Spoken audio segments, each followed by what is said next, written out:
Nah, don't fight there, Brett. Burmese Ghouls, if you look at it, if they don't finish the game early... Yeah, I honestly really like this Loyi. We haven't seen that Loyi in a while now. Now, paired with this Boxer, you can definitely go even more places that the Boxer could not reach. So with that being said, this is our very final game. It is best of 7 in the Am2 World Championship 2020. Who will be your champions right here? Pop it in the chat. And if you guys are in the cinema, make sure you scream it out loud. Is it BURMESE GHOULS? Is it BREN ESPORTS? Back and towards the land of dawn for our last match here. Casters, it's been a long day, but we need a champion at the end of the day. We do need a champion. Burmese Ghouls, BREN ESPORTS. One last game. One last showdown to show who is going to be sitting up here on top. Bren on the red side, Burmese Ghouls on the blue. As they take this nice and slow, they don't go with a buff start and immediately look to clear the mid wave. And, you know, overall, as we were kind of talking about how the matchups are going to go, we can already see how the lane priorities have been given over to either side. Again, RubyDD with the rogue off meta pick, Grok. This is the lethal Grok in Game 7. Ooh, it's risky, but we've seen it work before, and now the question really does come down to whether they get a catch onto field. For now, it's looking pretty good, but Flapteezy going in pretty hard, but Kid, nobody having the execute at the end of the day, so they're not going to go for the dive. Okay, so the Luyi pick on Few will just keep people from Burmese Ghouls, let's say, poked as much as possible. The damage will be consistent. So Burmese Ghouls, there might be times here when they are going to take objectives that they would just opt to go for that just because they don't have full HPs.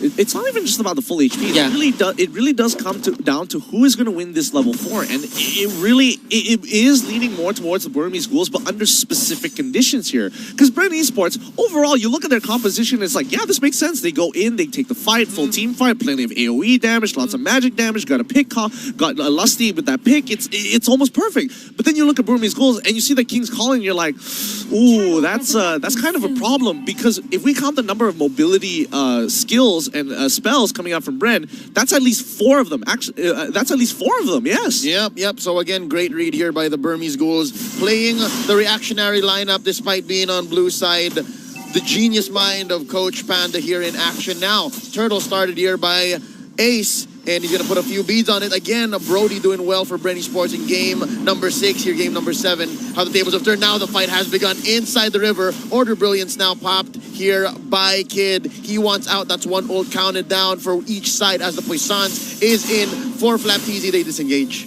Okay. I mean, Kid can't switch over the Chaos Darkness anyway, so still he is going to be relevant in this turtle fight. Games take longer, then that means it favors the side of BREN. Now, look at that magnet, the yin and the yang. Diversion is there. Hold up, here we come. Bren, fakes it. They're going to continue the fight, though, up north. Few, first blood. Here comes D. He starts it strong. That's going to be a disengage, and now Bren is disincentivized for going into this first turtle take. Hold up, they still want more. That's going to be called easy. Blazing Duet out of here, and yeah, it's a push and pull. Yeah, it really is. And Few, unfortunately, making the mistake. He tried to fake it out with the rest of his team, especially with that fast rotation coming in from BREN ESPORTS. And the rest of the team wants to get in. Now, Flapteezy, he jumps right on top of Kid. He drops out the Toys Poissons, as well as the Rejuvenate, in hopes that Lusty gets in time. He flickers on backwards, kicks back, Ace into the fight. The King's Calling is up, but the damage has been done. Loyi getting a double kill so early into this game. Oh, Few! He's so close to dying, doesn't get hit by the Nature's Bear, but he gets hit by the Wild Charge at the end of the day. RubyDD, the next to fall. Huge win for Bren. And BREN ESPORTS, they are finding the trades. Burmese Ghouls not backing down. And you could see a lot of things working to the side of BREN ESPORTS there. The kick on Ace was perfect. That's just what they needed at that certain point in time. The exact target now. Quick item check before the 5-minute mark. That's already tough boots onto Lusty. Carlteezy picks up the Raptor Machete. He uses the ult to disengage. That's 2 chasing down onto him. And look down bottom. This is actually some pressure onto RubyDD. I think BREN ESPORTS have had it with this surprisingly lethal Grok. Yeah. This is the first time that we see him hugging the turret. I mean, they have to make sure that he doesn't get too far away here. Because, again, Grok with the power of nature, very nice. Oh, he gets hit by a lot of bullies here as well as the chrono finisher as well. But now they're trying to jump on top of Rebo. Oh, they almost catch him as well, forcing him to use the Purify. And the rest of Burmese Ghouls, they pull back. Big place. Ooh, Faptizi, what happened? 1 HP? I guess he was dueling with the two up top. And, Lapu Lunox. he calls it quits, yeah. Lapu Lunox is just way too good. Blazing duet by Kawiti. Yeah, down goes maybe. Kid can't answer back.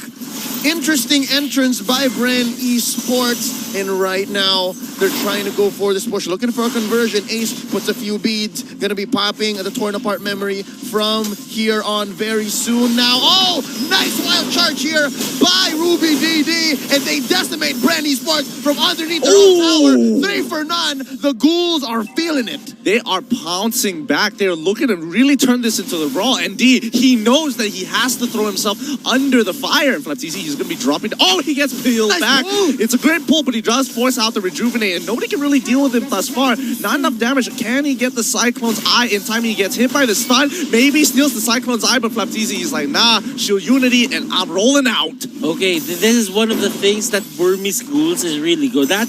And Ruby DD, they've been going for a lot of these, what's the name of the ultimate of the Grok? Wild Charge. Wild Charge. This is for the longest time we haven't used Grok in the meta, and this is the first time that he was used. Wild Charge with the flicker. They've been using that time and again, and it's almost always certain that he's gonna be very near onto those rocks and just knock up the enemy. Yeah, that's what's so nice about Ruby DD's build here. Nice knock up here. Oh, what an alley-oop. Summon force from underneath. In comes maybe the King's Calling, keeping people down. No way. That's gonna be Lusty. Oh my God, the tag team is in effect. Now, that's going to be Few from the backline losing the kid. It's a duel. Mage on mage action. And that's going to be the wipeout on 2 Few.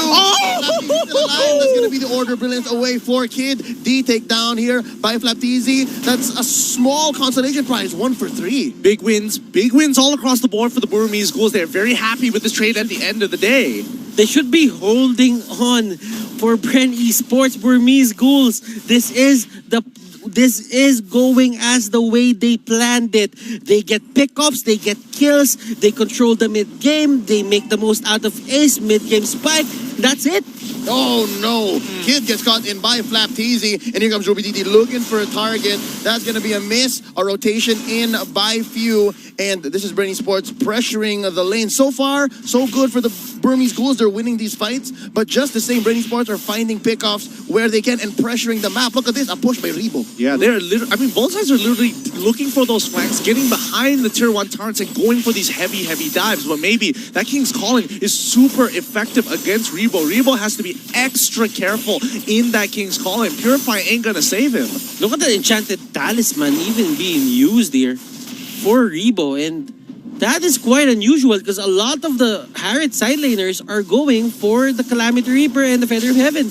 Yeah, Flaptizi here senses something. Oh, nice pull by Maybe. That's going to be the Tortoise Poissons. And as well, I believe the Revitalize dropping here. But already 2 big ticket resources gone for BREN Esports. Well timed for the 30-second turtle coming up for Burmese Ghouls, the very last one. They'll have their ultimates at the end of the day. And I think I did see Rebo actually purchasing the Calamity Reaper first. So don't worry about that. The Talisman, Enchanted Talisman came in a little bit later. Lusty, he's going to be looking for an opportunity to kind of, secure their position around the turtle. So they have first dibs for now. But Ruby DD says hello to Few. And Few now under a lot of scrutiny here. The King's Calling down right in the middle of the lane here. Nobody from the side of BREN Esports wants to walk forward. So it's going to be a free pick with no returns. Maximum efficiency. That is the best use of King's Calling. You see how it fits the circle down the middle right so perfectly?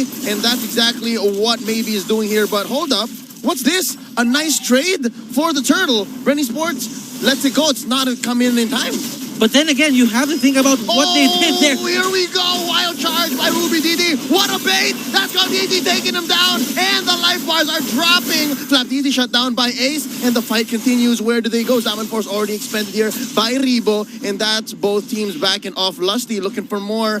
And hold up. 10-7. 24K to 24K. This game is darn close, but the Burmese Ghouls are up by 1 turret. Golden Staff is now up for Carl TZ, and you can see the trades. Ruby DD maybe is just playing the keep away game. He knows that if he stays alive, he can just keep on going for those pokes. Now, if you would look at the items, Lusty here with the Athena Shield. Rebo does have the Calamity Reaper with Enchanted Talisman. Enchanted Talisman on Few as well. He's probably gonna go for something of a Ice Queen wand or a Lightning Cruncher, or probably a Glowing Wand as well.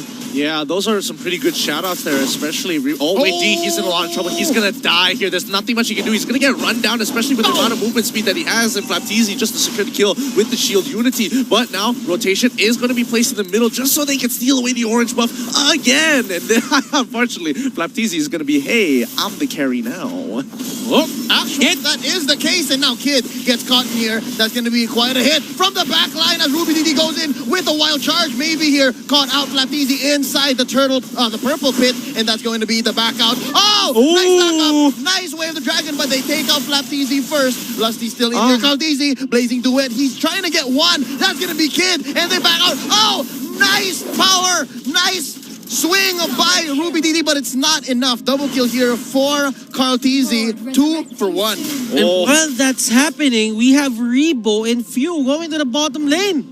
Oh, Lord's up. Lord's up. It's free. Lord's up, and they gatekeep the Burmese Ghouls from walking up forward. They made sure they teleported right in front of the base, making sure that they're standing on towards the top right side, just in case if D wanted to get a little bit more physical with them. But now they have the River Crab under their side. Cartesi is kind of huge in these situations, and as of right now, Ace, he's got the burst damage, but Cartesi, he's got some strong AoE. Remember, the last time that they picked the Claude, it was relying on Claude alone. The damage output came from him alone.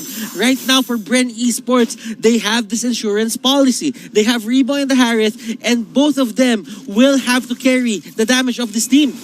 Not to mention, Few just purchased the Necklace of Durance, and that's going to be very, very helpful, especially against Rubidi D as well as D. And let's see how this fight is. It's about to occur. They want to look for that big engagement. Here we go, Lord at about 1/6 of his health. That's going to be a reset. Flapteezy already pops here. The Poissons rolling out. And it seems like Ruby DD is going to be the first target. Oh, he goes for the swing, goes for the wild charge, and misses. That's a nice free pickoff for BREN Esports. Nothing for Burmese Ghouls to take here. Hold up. They jump in. Nice pull out the Lusty. He goes down. Kid gets the kill, and they are going to be backing off 1 for 1. Blazing duet. Blazing duet by Carl DZ alongside his Alpha Force to keep them pinned down. That's going to be a double. Down goes Ace. Down goes maybe D as well. Kid is the only survivor in this onslaught. Ladies and gentlemen, BREN Esports have gone 4 for 1. Let's go! BREN Esports, they see the King's calling, it's gone. They run straight down and force the engagement onto the Burmese Ghouls, and now will profit the Lord as well as a mid-tier. Oh my goodness, they should be able to get this. No, can they get this? Yes, they've got the inhibitor as well. The King's calling. Really work their way, but look at Carl DZ trying to go for Kid. He takes down Kid. No. Kid just falls right in front of his base, and so far BREN Esports are not acknowledging any of Burmese Ghouls' efforts to protect themselves. So far, I think the Burmese Ghouls, they are trying here to just bait BREN Esports. Again, nice pulls by maybe so far, but I think BREN Esports knows that as soon as the pull happens, they leave who's gonna die and then just disengage and then come back around. This is the whole rope-a-dope Burmese Ghouls have been using all series long. And not to mention that this is the first time we're actually seeing the Burmese Ghouls starting to really sweat against BREN. They're making some really unnatural mistakes, like similar to Game 1. But with Lord marching on through, they can't afford to lose their members. They have to break this Lord, and they have to be able to protect themselves. But BREN, they want to force the situation. They're going to be starting with the inhibitor down on bot side. Few taking a little bit of damage, but D wants to go even a little bit further. He's trying to get on Few. He's trying to execute Few, but instead he gets kicked on backwards. Flapteezy now trapped all by himself in the King's calling. Rebo gets pulled on in. He's trying to get on out of there. Maybe flickers forward, but now this is where they turn the tide here. BREN Esports, they're looking at my goodness! This is it. Kid is the only one left. Can he defend? Ladies and gentlemen, BREN Esports are your M2 champions! From the lower bracket, they crawled out. BREN Esports are your M2 world champions. with one perfect team fight. This is it. We're going to pass it to our host to celebrate our winners itself. And, well, this will be the end of our match. But now it's time for BREN Esports to go and claim what is rightfully theirs. The pro is out. Thank you so much from the caster's desk. This is us signing off.